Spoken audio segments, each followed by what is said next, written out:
So, I'm curious kasi may mga estudyante ba na galing Pilipinas na pumunta dito, nag-aral, tapos naghanap ng trabaho, tapos ngayon, they realize na hindi pala totoo yun. Parang imposible na maging immigrant dito.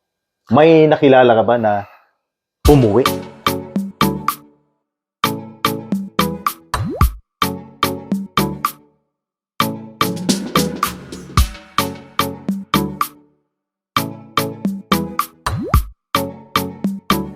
In today's episode, kakausapin natin ngayon si Ven Miguel, isa sa mga estudyante nung pumasok dito sa Canada.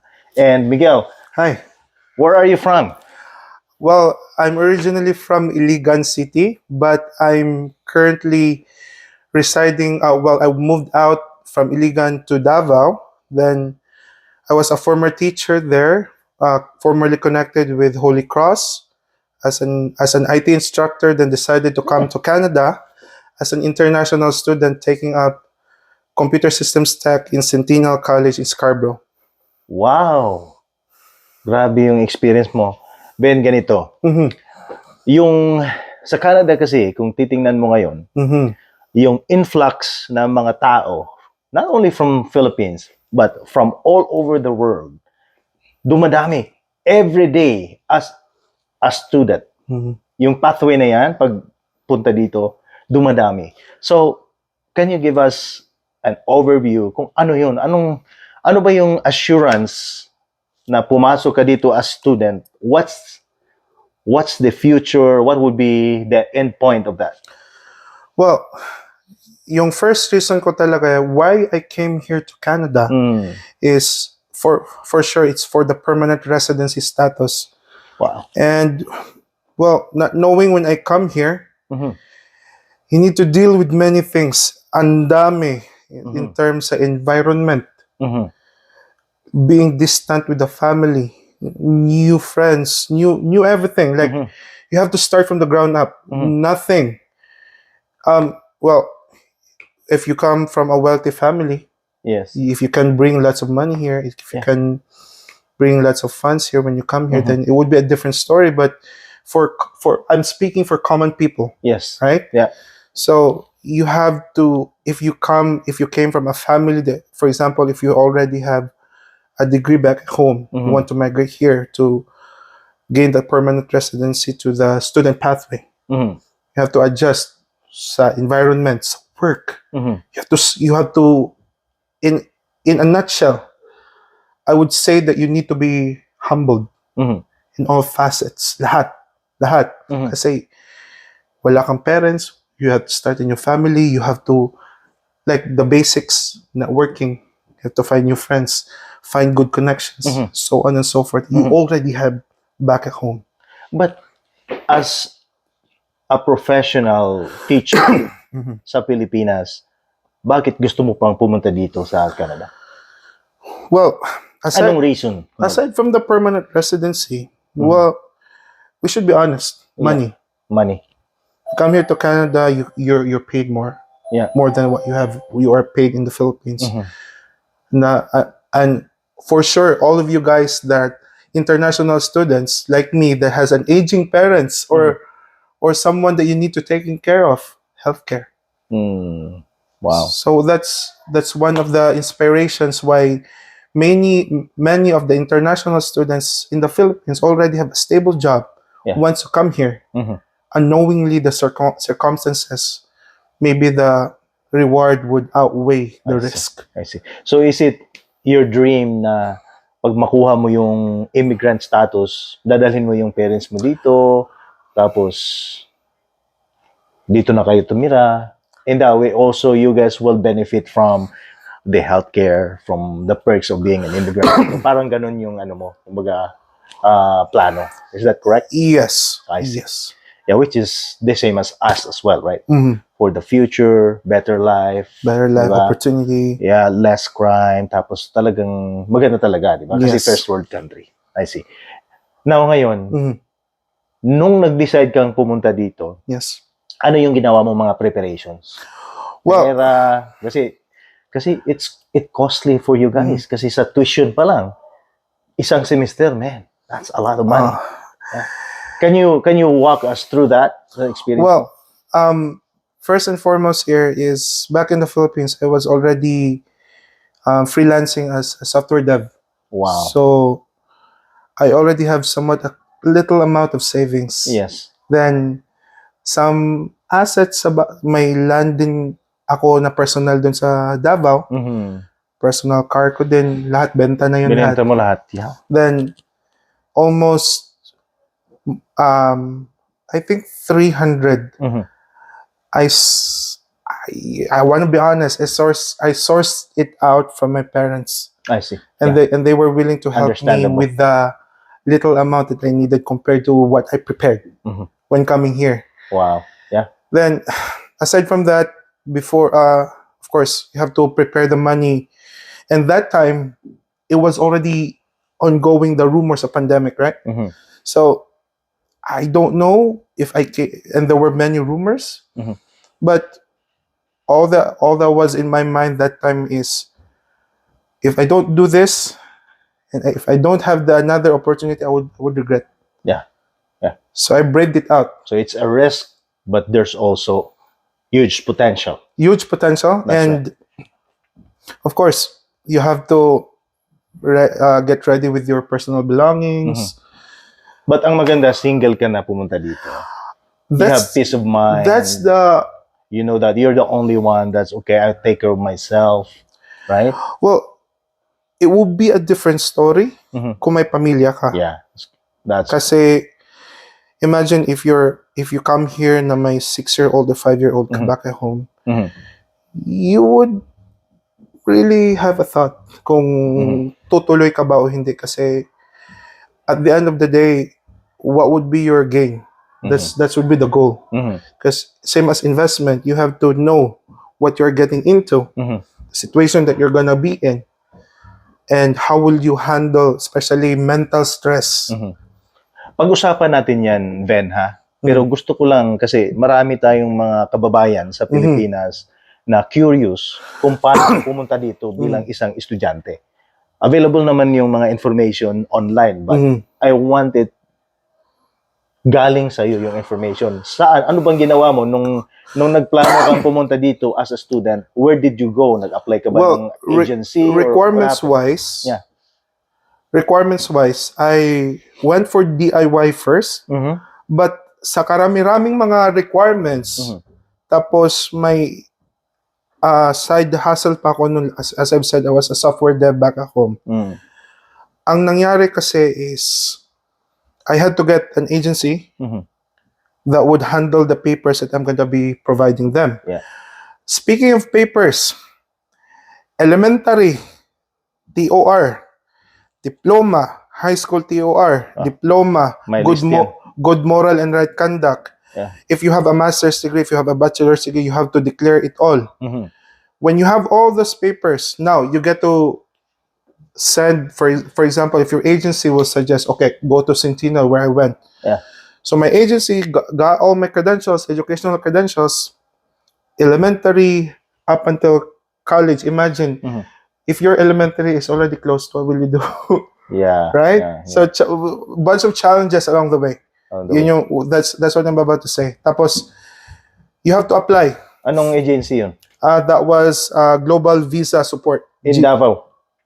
Yeah, in Davao. Okay. So, magkano yung initial na binayaran mo? I'll be honest, I only paid around 50,000 pesos. 50,000 pesos. Okay. Yes. And then tumakbo na yung papeles. Tumakbo na yung papeles ko. Tapos how long is it for you na hinintay yun bago dumating? Well, it depends, because if you have all the papers, it could take as early as a month. That's it? Yeah. Tapos pwede ka na pumunta dito? Pwede ka na pumunta. Wow. As long as yung pag-release date ng papers mo is a month before your intake. What I mean about intake is the start of your class. Ito, tanong ko sa'yo. Why Toronto? Well, speaking of Toronto, if you're... I'm in the tech industry. Okay. So I need to find a city that belongs to my profession. That's guys. Crucial yan, right? Yeah, but if you are like, for example, if you are under healthcare, Mhm. you could apply to the provinces. Nova Scotia, Saskatchewan, cheaper living there, but there's at least pros and cons naman. Mm. Kung Toronto ka, kung doon ka sa provinces, pero as they say, kung lalabas ka ng Greater Toronto area, I don't know if it's Canada. Yeah. So, Ben, Mhm. pag sinabi mong tech, Mhm. paano maintindihan yon in common na Well, tao? Ano yun? Information technology? Yun ba yun sinasabi nila? Ano yun? kung sabihin mong tech is literally under IT or computer science. Okay. You may be a developer back at home. Yes. Yeah. You may be under computer systems networking, Yeah. designing. Okay. It depends. Apps, mga ganyan. Apps, Yan developing. kasi uso ngayon. That's Mhm. big money, right? That's Yep, where we... big money. That's right. All the companies needs app and then dyan ka darating. Systems, like for example, if you're hired to create a system for a particular retail company or retail store, startup. I can see it's a big business. Yeah. Potential talaga. Mhm. So, ito ngayon, nung nalaman mo na approve na yung papers mo, ano yung mga preparation na ginawa mo bago ka dumating dito? Well, I'll be honest with you,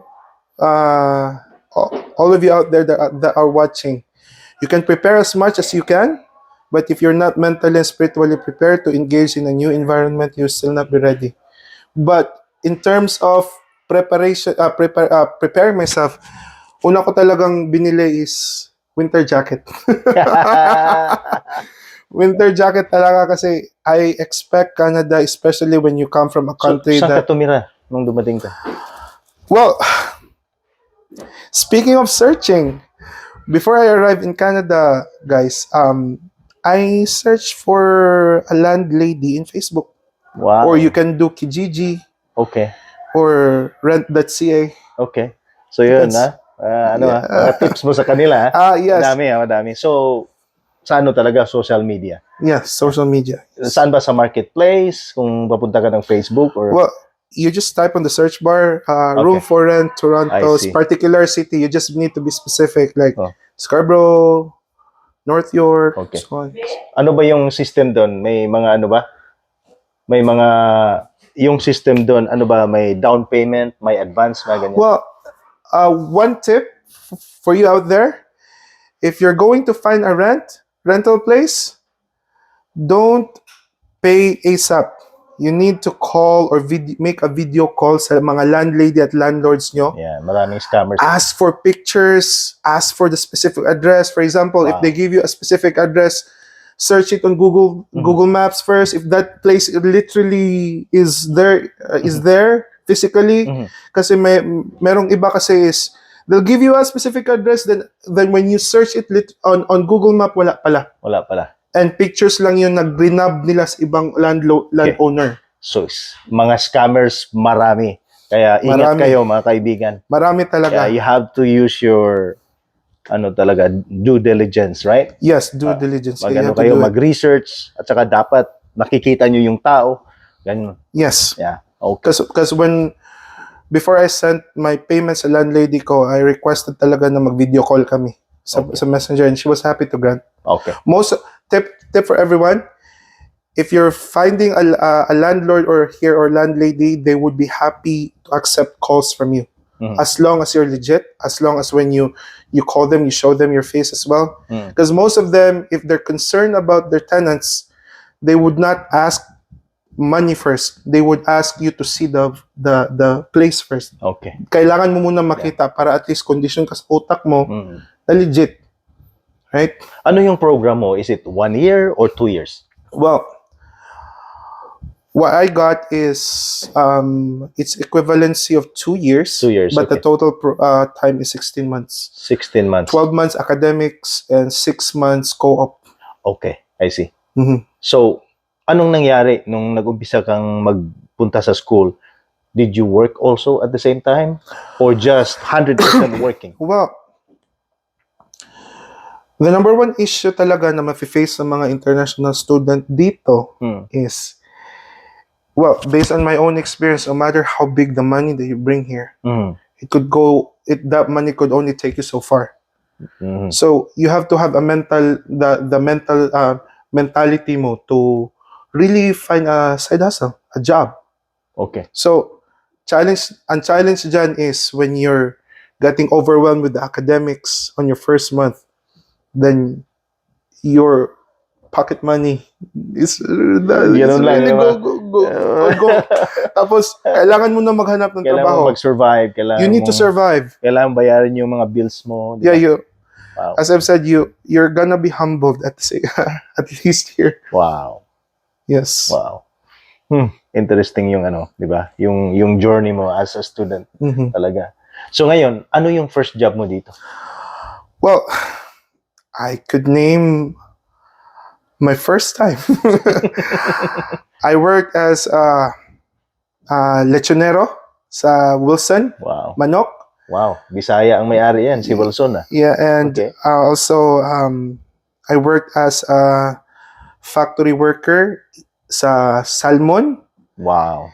Nagtrabaho din ako sa factory sa Riverside Corporation where it makes fit bars. Yeah, that was the one that lifted me up here.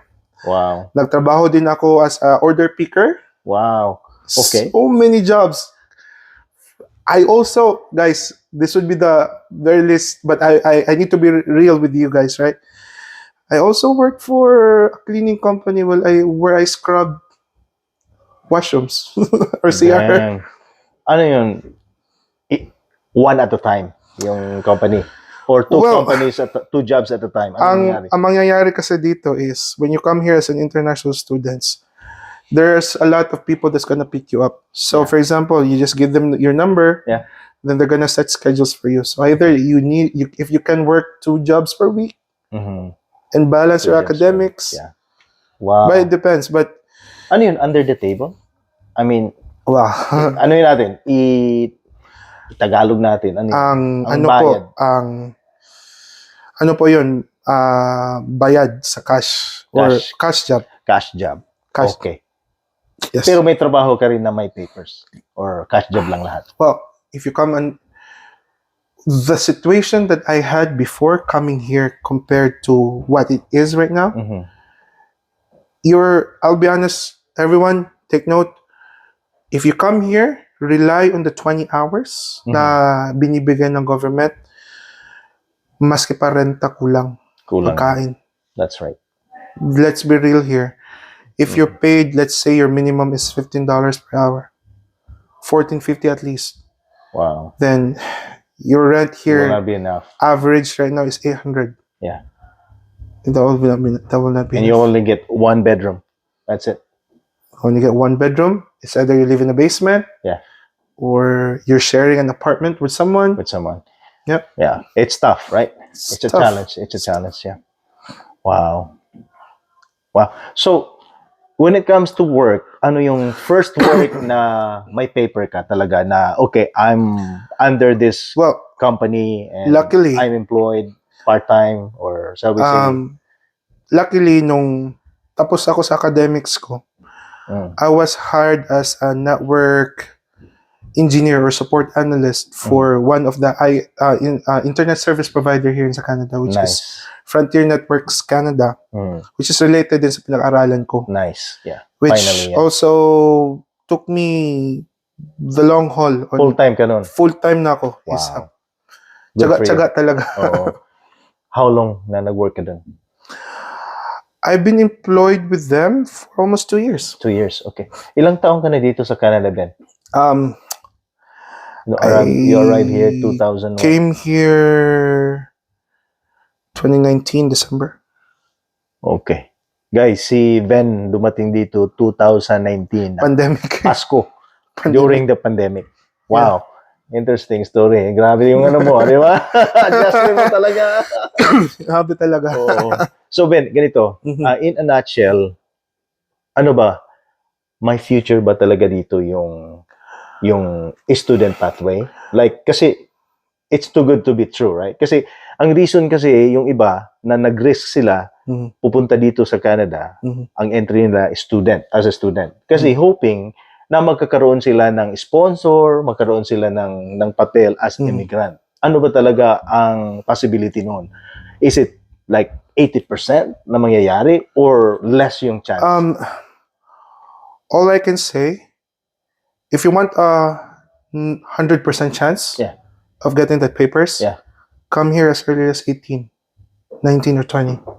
Really? Because the younger that you arrive here in Canada, the more chances that the company is gonna pick you up. Wow. But if you're getting up there with age, like 28, 29, you have to have an experience which is related sa kukunin mo. Because that would make you easier to find a job since you're already confident with that part, right? Hindi ka na matatakot in terms of interview, in terms of asking relevant experience. Because, to be honest with you guys, employers here in Canada is very nice. You just have to be, you just have to know your game. You have to know you play the game for you to have a greater chance of winning. Because ganyan naman talaga kahit sa Pinas, diba? That's right, yeah. Okay, ito, importante. Nung nagtrabaho ka dyan sa Frontier, ba't ka nakapasok? May kaibigan ka ba sa loob? Because dito kasi, it is home you know, di ba? Marami yan dito talaga. So, anong nangyari? You just apply and then... Since that I already have an experience in terms of the tech, sa dev, when my employer interviewed me in terms of networking, because I was already teaching CCNA staffs at home. Okay, so malaking bagay yan, guys. It was an easier thing for me to get into the company. But as I've said, talaga, if you're confident enough sa field mo, daming trabaho. Ang daming trabaho. Opportunity, marami. Opportunity here, ang dami. But I'll be straight, frank, and honest. If you work as a, let's say, hindi sa field mo ba, then you wanna find, it's preferable for you to find a course na related sa experience rather than sa education. That would be my firm advice sa inyo. Kasi if you come here and go to school and not work related to what you have finished, it will be a difficult, very time. difficult. Okay. Yeah. Ito, I'm curious kasi may mga estudyante ba na galing Pilipinas na pumunta dito, nag-aral, tapos naghanap ng trabaho, tapos ngayon, they realize na hindi pala totoo yun. Parang imposible na maging immigrant dito. May nakilala ka ba na umuwi? Bumalik sa Pilipinas? Or lahat successful? Sa pagkakakilala ko, yeah. Sa batchmate ko ngayon, wala pang napauwi. Very nice. That's a good... Wala pang napauwi kasi... Good news yan para sa mga kababayan natin. Good news siya, talaga. But, I am a realist, right? Yeah. I wanna talk honesty and get straight with every one of you that is watching the Ahente Nation channel. If you come here with a mental state that you're gonna bring your status at home when you come here and would not let to adjust, you're never gonna be successful here. So you have to be ready. You have to be ready at all costs. Yun yung gusto kong ihatid sa inyo. And you have to be agile. Flexible at most. Flexible ka and have that tough mentality. Yes. That's right. To survive and to achieve what you dream about. Yeah. Yes. Yeah. Nice. Wow. Ito tatanungin kita. If you are going to do it again, okay, shall we say nasa Pilipinas ka ngayon? Ito ang tanong ko sa'yo. Are you gonna do it again? As a student in Canada? What do you think? 10 out of 10? Yeah. Where I was mentally, yes.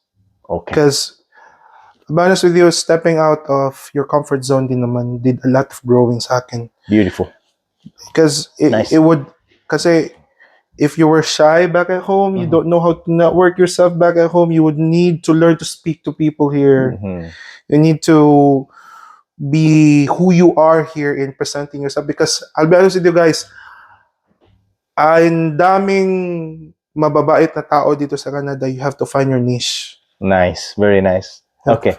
Speaking of mababait na tao dito sa Canada, how was your support when it comes to Filipino communities or any Filipinos that you know? Well, speaking of Filipino communities, kuya. If you're Okay ba ang experience mo? if you're true and honest with yourself, people will respect you here. Kung hindi ka fake ba? Yun yung That's right. gusto kong iparating kasi meron kasing mga Pilipino na pretentious. Yun bang hindi nila gusto nila i-present nila ang kanilang what an image of something else. If you come here to Canada and Filipino would notice that with you in the community, they would ignore you. If you come here, be honest, be who you are, Be friendly, know to network yourself, respect. Yes, 100%. You will survive here. Okay. 100%. I'm glad that marami kang kaibigan na nakita dito, Ben. At saka it looks like maganda yung experience mo naman. Yeah, which is nice. Yeah. Just know your priorities, know the people that you want to surround yourself. Now, what do you do in your spare time dito? Anong hobby mo? Well, back at home, I was a choir singer as an apprentice with Mads before. Nice. Yeah. Then I took that sing talent that I had before back at home to the church. Nice. Then I also had an opportunity of participating in a singing contest in Toronto. Nice. Wow. It was fun. It was fun. Anong church in particular, if you don't mind? I'm a Seventh-day Adventist Christian. Guys, if you are a Seventh Adventist advocate or belongs to the church, ito si Ben, pwede niyong i-contact. We're pretty much welcome sa mga tao dyan, sa mga estudyante dyan na gusto magpunta dito. You're pretty much welcome to link up with me. Very beautiful. So, right now, saan ngayon yung status mo? What's the future would look like? Well, right now, I'll be honest with you, my company right now that I was working with for 2 years, they have decided to grant me sponsorship. Beautiful. And I'm Nice. currently hoping and claiming, manifesting that the government would grant me the permission for that paper. Then I would be extended for at least 3 years minimum. 3 years minimum, and the possibility of getting the status as I'm really 100% that when that paper would come out, I would be a PR in a year. Wow, guys, what a story. Hard work, Ang galing. hard work. Ang galing. Ben, today I'm going to congratulate you. You will get it. Thank 100%. you. Thank you. I'm very positive because if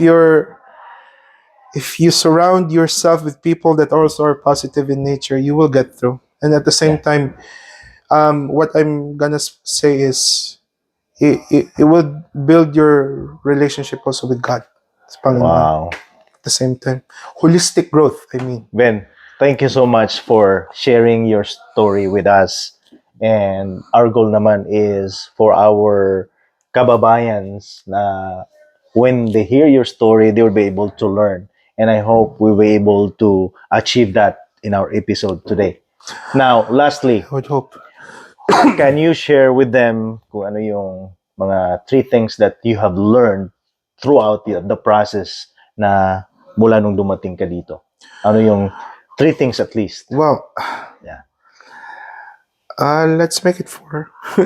Huh? Let's make it 4. Okay, 4. Let's go. Pwede rin 5. First and foremost is you will really grow spiritually here. Okay. Coming from where I was before, Connect with God. Yeah. if you're alone, you really have no one to talk to. Yes. And if you're really strong-willed, you will really grow. And during pandemic yan, Pandemic pa yan. Walang trabaho that time. Close lahat. Next is physically. You will really learn to take care of yourself. Yes. Abstinence, control, Mhm. patience, temperance in all things. Exercise. Exercise. You would learn all of that kung inom lang kayo doon sa Pinas kasi may pera kayo, may uuwian na Yeah. libreng tirahan. Yeah. You do not do that Yes. here. So you learn how You to be also responsible. you also want to learn. You also learn also socially kasi you need to network yourself. Lalo na kung ikaw lang dito, Mhm. wala kang kakilala. Yeah. You cannot stay inside your room and play PS5 or games all the time. No. Yeah. It's a big no. You have to go out. You have to go out into the city, listen to their norm, listen to how they speak, the Adjustment. gestures. Yeah. Because you have to observe. Continuous learning. Continuous learning. Yeah. Then, the last thing that built me up here is I was mentally stronger than ever. Wow.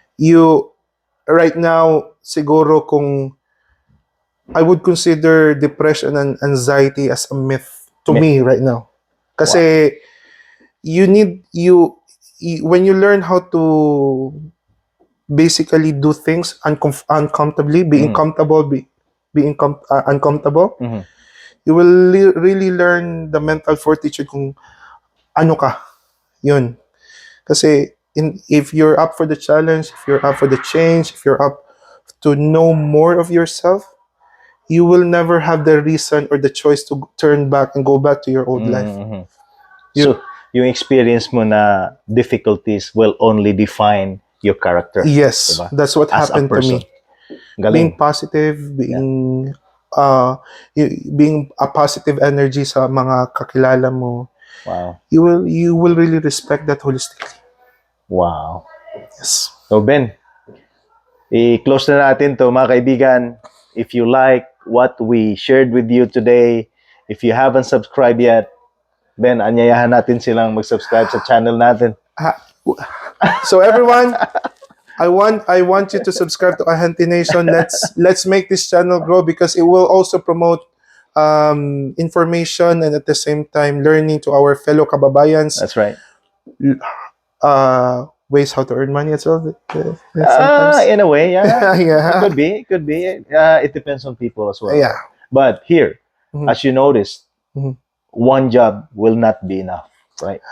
That's why you tried any job that you can get. Ganun yun. Yeah. Yes. Right? Yes, Did you see that? Yes. Yeah. Yes. Para lang yung mga needs mo ma-meet mo yun, di ba? No. You Yes. have to work. Have to work. Nobody is helping you out, right? Nobody's You helping by me here. ikaw lang mag-isa, ganun. Yeah. So guys, thank you so much sa time nyo and sana we provided you with a good value and for you guys to be able to use when you're planning to come here.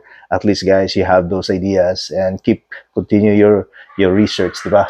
Para pagdating nyo dito, ready na kayo. And consider reaching out as well. Nandito si Ven, nandito ako dito sa Canada. So hopefully yun, bigyan namin kayo ng magandang information. At saka salamat sa inyong lahat. So baybayan nyo, Ahente Nation, and press nyo yung notification button dyan para naman updated kayo subscribe sa next na episode natin. Right? Yes, we'll Have a upload great day, more guys. videos soon. Take care. Take care.